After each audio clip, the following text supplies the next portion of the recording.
নমস্কার সবাইকে। আজকের এই শুভ সন্ধ্যায় সান্ধ্বনীর সকল সদস্যা এবং আবাসিকের পক্ষ থেকে আমি আপনাদের সবাইকে আমার হার্দিক অভিনন্দন জানাচ্ছি।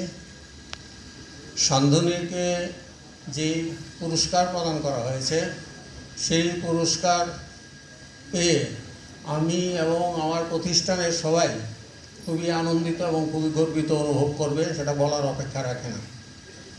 আমি মঞ্চে উপবিষ্ট সাহিত্য জগতের বিশিষ্ট ব্যক্তিবর্গকে এবং আমার সামনে যারা আছেন সবাইকে আবারও আমার নমস্কার এবং প্রণাম জানাচ্ছি।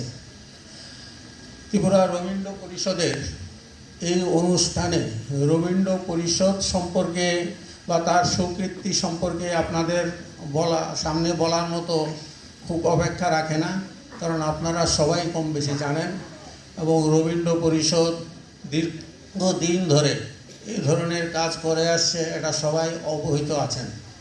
আমি খুব সংক্ষেপে সান্ধ্বনী সম্পর্কে দুই চারটি কথা বলছি। আমার আজকে যারা এখানে উপস্থিত আছেন এর মধ্যে অনেকেই আছেন যারা বিভিন্ন সময়ে সান্ধ্বনীকে বিভিন্নভাবে সাহায্য করেছেন। আর্থিক সাহায্য থেকে শুরু করে বিভিন্ন ধরনের সাহায্য তারা বিভিন্ন সময় আমাদেরকে করেছেন এবং এই সাহায্য নিয়েই সম্পূর্ণ মানুষের সাহায্যের উপর ভিত্তি করেই সান্ধ্বনীর গড়ে উঠেছে। 2001 সালে সান্ধ্বনীকে সলতা পাকানো শুরু হয়েছিল এবং 2004 সালে সান্ধ্বনীর পথ চলা শুরু হয়। জীবন পাখির নীড় সান্ধ্বনীর বার্ধক্য এবং শৈশবের সহ অবস্থানের মধ্য দিয়ে সান্ধ্বনীর গড়ে উঠেছিল এবং একটা দীর্ঘ সময় ধরে সান্ধ্বনীর তার কাজকর্ম প্রথম দিকে হয়তো অনেক কাটা বিছানো রাস্তা দিয়ে মারিয়ে এগোতে হয়েছে, কিন্তু পরবর্তী সময় মানুষের সাহায্য এবং সহানুভূতির মধ্য দিয়ে আমরা এগিয়ে যেতে পেরেছি। আপনারা জানলে খুশি হবেন, ত্রিপুরা রাজ্যে এরকম কোনো প্রতিষ্ঠান নেই যারা কোনো ধরনের গভর্নমেন্ট এইড বা ফিনান্সিয়াল হেল্প ছাড়া একটা প্রতিষ্ঠান চালাচ্ছে। আমরা সেই প্রতিষ্ঠান যারা কোনো সরকারি বা প্রাতিষ্ঠানিক কোনো সাহায্য আমরা গ্রহণ করি না, আমরা সবটাই নিজেরা দিই এবং মানুষের থেকে সাহায্য নেই। সাধারণ মানুষের সাহায্যেই এই অসাধারণ প্রতিষ্ঠান গড়ে উঠেছে। সান্ধ্বনীরে আমাদের গান্ধীগ্রামে সান্ধ্বনীর মেইন ইউনিট আছে এবং ইন্দ্রনগরও আমাদের আলাদা একটা ইউনিট আছে। দুই জায়গাতেই বৃদ্ধা এবং শিশুরা ছিলেন, এতদিন ধরে বৃদ্ধা এবং শিশুরা ছিলেন। কিন্তু বিগত কিছুদিন হলো আমাদের শিশু আবাসের রেজিস্ট্রেশন রিনিউ করা হয়নি, এই কারণে আমরা বাধ্য হয়ে শিশু আবাস এখন মোটামুটি বন্ধ করে দিয়েছি, যেটা ছিল দিরাজগড় শিশুগৃহ। কী কারণে দেওয়া হয়নি সেই দিকে না যাওয়াই ভালো, কারণ এখন বেশি কথা বলার সময় না, কারণ এখন যে যুগ পড়েছে বেশি কথা বললেই সমস্যা, তাই আমি এই দিকটা যাচ্ছি না। আমি শুধু এইটুকু বলতে চাই, মানুষের সাহায্য নিয়ে কিন্তু সান্ধ্বনী শুরু হয়েছিল এবং এখনও এই প্রতিষ্ঠান চলছে। আমাদের দুই বাড়ি মিলিয়ে এখন সব মিলিয়ে স্থাবর অস্থাবর সম্পত্তির মূল্য প্রায় 3 থেকে 3.5 কোটি টাকা হবে।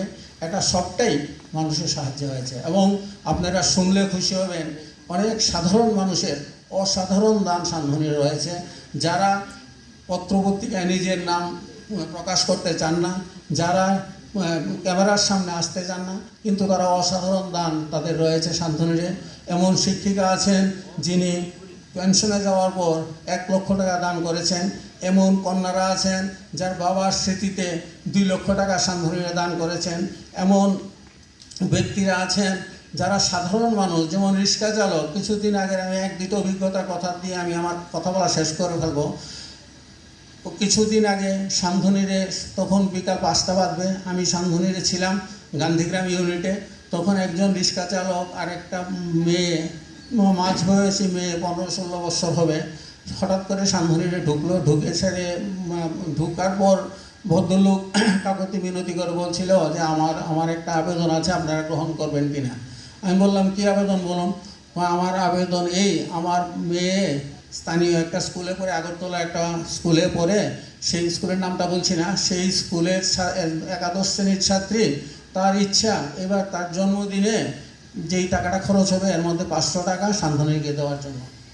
আপনারা গ্রহণ করবেন কিনা। আমি অবশ্যই গ্রহণ করব, গ্রহণ না করার তো কারণ নেই, আমি অবশ্যই গ্রহণ করব এবং আমি খুব আন্তরিকভাবেই এটা গ্রহণ করছি।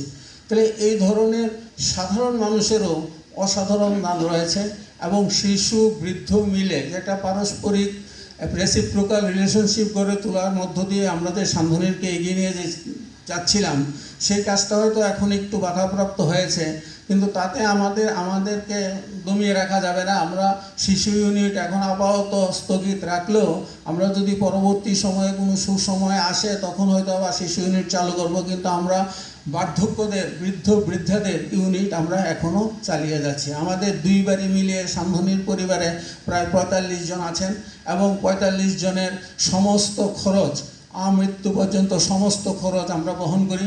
কিছুদিন আগে একজন মহিলা সান্ধনীর আবাসিক প্রায় ২০ দিন আইসিইউতে ছিলেন এবং গত দুদিন আগে তিনি শেষ নিঃশ্বাস ত্যাগ করেন। তাহলে এই সব কিছু আমরা শুধু মৃত্যুর পর কোনো পারলৌকিক কাজ করি না, আমরা এটা বিশ্বাস করি না, কিন্তু মৃত্যুর আগ পর্যন্ত যতটুকু সামর্থ্য আমরা আমাদের ক্ষমতা অনুযায়ী আমরা চিকিৎসা থেকে শুরু করে তাদের অন্ন বস্ত্র বাসস্থানের চেষ্টা করি, দেওয়ার চেষ্টা করি। আমি নিম্ন মধ্যবিত্ত পরিবারের ছেলে, আমার মা বাবা যেটুকু বৃদ্ধ বয়সে যেটুকু সুখ স্বাচ্ছন্দ্য আশা করেছিলেন ঠিক সেই পরিমাণ বা সেই ধরনের সুখ স্বাচ্ছন্দ্যের ব্যবস্থা আমরা সান্ধনীরে করেছি এবং আমরা আগামী দিনে আরও তাদেরকে আরও ভালো থাকার মতো পরিস্থিতি গড়ে তুলতে পারবো এই প্রত্যয়, এই বিশ্বাস আমাদের আছে।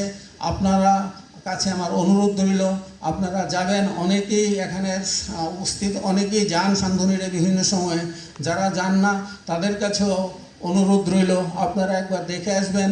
আপনারা এই ধরনের প্রতিষ্ঠান, এটা আমি আমার প্রতিষ্ঠান বা আমাদের প্রতিষ্ঠান বলে আমি গর্ব করে বলছি না, আপনারা এই ধরনের প্রতিষ্ঠান অন্তত ত্রিপুরা যেমনকি উত্তর পূর্বাঞ্চলেও পাবেন না, যারা নিজেদের সাহায্যে মানে নিজেদের অর্থ দিয়ে মানুষের জন্য এবং একবারে প্রান্তিক অংশের মানুষের জন্য আমরা যা সান্ধনীর আবাসিক তাদেরই করি, যারা ইন্ট্রুস অ্যান্ড হ্যাভ নট ক্যাটাগরিতে আছেন, মানে যাদের নাই বলতে নাই কিছুই নেই, তাদেরকে আমরা সান্ধনীর আবাসিক নেই। কিছুদিন আগে আমরা রাধানগর স্ট্যান্ডে একজন মহিলা রাত্রিবাস করতেন, ওনাকে আমরা নিয়েছি। এর আগে আমরা দুর্গাবাড়ি চা বাগানের একজন শ্রমিক, বৃদ্ধ শ্রমিক, এখন আর চা বাগানে আর উনি কাজ পান না, ওখানে তারা থাকার ব্যবস্থা নেই, ওনাকে তখন ওই বাগান থেকে বাগানের মানে বাগান পক্ষের লোকরাই আমাদের কাছে অনুরোধ করলো ওনাকে রাখা যায় কিনা, আমরা নিয়েছি। মানে ওই ধরনের যারা নাই প্রান্তিক অংশের মানুষ, বৃদ্ধাদের জন্য আমরা এই জীবন সন্ধানের এই সান্ধনীর গড়ে তুলছি। আমরা আশা করি আগামী দিন এর আরও প্রসার ঘটবে, এর আরও ব্যক্তি হবে। আপনাদের সহযোগিতা এবং সহমর্মিতা আমাদের কাম্য। এবং আমি এটা বলতে চাই, এই পুরস্কার আমার ব্যক্তি হিসাবে আমার প্রাপ্য নয়, প্রতিষ্ঠান হিসাবে সান্ধনীর প্রাপ্য। আমি হয়তো এখন সেক্রেটারির দায়িত্বে আছি, আমি তুলনামূলকভাবে অবসর, যেহেতু আমি রিটায়ার্ড করেছি, রিটায়ারমেন্টে চলে এসেছি, এই কারণে আমি সেক্রেটারির দায়িত্বে আছি, এই কারণে আমি দায়িত্ব পালন করছি। এর আগেও যারা ছিলেন তারাও যথেষ্ট দায়িত্ব পালন করেছেন বলেই সান্ধনীর আজকে এই জায়গায় বসতে সক্ষম হয়েছে। আর এই সান্ধনীর পৃষ্ঠপোষক আমার অগ্রজ পুরুষোত্তম রায় বর্মন, উনি এই নামাকরণ করেছিলেন এবং আমাদের এই সমস্ত কাজকর্মের পেছনে ওনার যথেষ্ট ভূমিকা রয়েছে। এই কথা বলে সবাইকে নমস্কার জানিয়ে আমার আন্তরিক অভিনন্দন জানিয়ে আমি কথা বলা শেষ করছি। নমস্কার, ধন্যবাদ।